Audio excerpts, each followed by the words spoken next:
So summertime, as a kid, meant really the gift of summer vacation.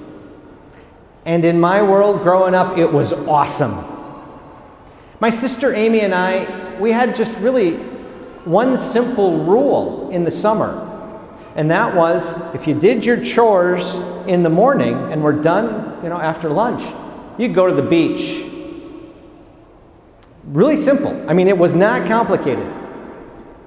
But in order to know what your chores were, my mother, who has perfect penmanship, wrote out a list. My mother is a list master. She raises list making to a fine art. And you can never say, Mom, I didn't know what you meant, because it's perfect penmanship. And it was a terrible list. It was an awful list. It was filled with horrible, rotten, child abuse-worthy things that a kid would be subjected to.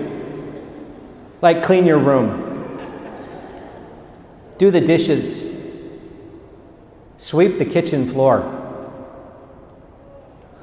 do the bathrooms. My God, what she put us through. And being, of course, the perfect angel that I was growing up, grumbling and complaining and whining, my God, why? My mother just looked at the two of us and said, just do the chores. Well, one particular day when I was feeling oppressed by the drudgery that we were being subjected to with the terrible, rotten, horrible list, I had the gall to say to my mom and dad at lunch, well, what did you do today? To their credit, they let me live. They took it, thank goodness, as a teachable moment. Sat me down and said, well, son, we go to work so that we can earn money to do all of this. And they explained something about a house payment. They explained about this foreign concept called insurance. They explained about taxes, utilities, and hey, that little thing called food. And they explained how they worked to provide all of this that I didn't understand. They literally expanded my mind to understand that everything I had been given was because they provided for it. That the very fact that I was grumbling and complaining about cleaning the house was because they provided for the house. And as much as I was grumbling and complaining about having to do the dishes, it was because they provided the food. In fact, they provided the dishes that the food went on. And suddenly, it caused me to rethink that what I thought was a burden was really a blessing. And more to the point, it really allowed me to see that whatever it was I was complaining about was nothing compared to what they were doing. Made me rethink. It's easy to get caught in that trap. It's easy to take whatever's on our plate, our chores, our challenges, our difficulties, our tasks, and it's easy to get caught up in it and start grumbling, complaining, whining, grousing, murmuring. It's easy to take the stuff of life and go, ugh, why? And don't get me wrong, parts of life are hard and painful and difficult. But what I'm getting at is when we take the regular stuff of life and do that poor me, woe is me, when really we recognize that every breath we take is a gift from God. Everything we have comes from the Almighty. Everything that we've been blessed with and given in this world is because God gave it to us. The minute that sinks in, we begin to confront the reality that Elijah had to deal with. He's sent by God to do a job, and it's hard. And what does he do? He starts complaining. God, I want to die. I'm done. I'm just going to fall asleep under this broom tree. I'm finished. I've had it. I'm done.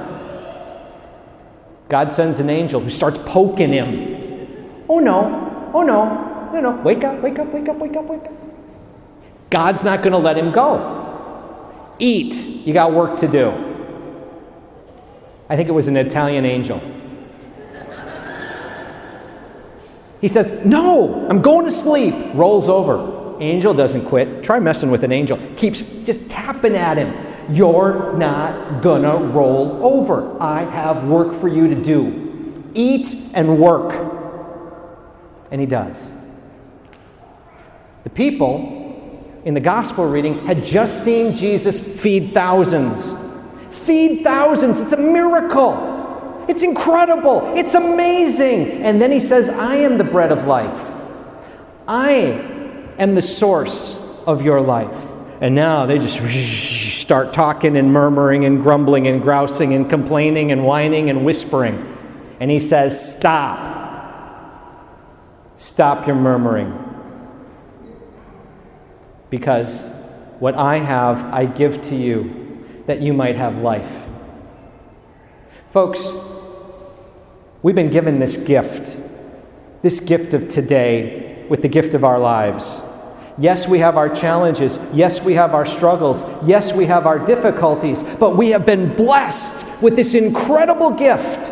Are we living it? We've been given the gift of our lives. How are we using it? God has given us this opportunity today to take the gift that we've been given and put it into practice. What will we say when we stand before the Almighty with how we live the gift of today? Now, I'd like to submit, the minute we recognize that everything we have is a gift from God, that we are dependent upon the Lord, the minute that sinks in, two big things for our consideration.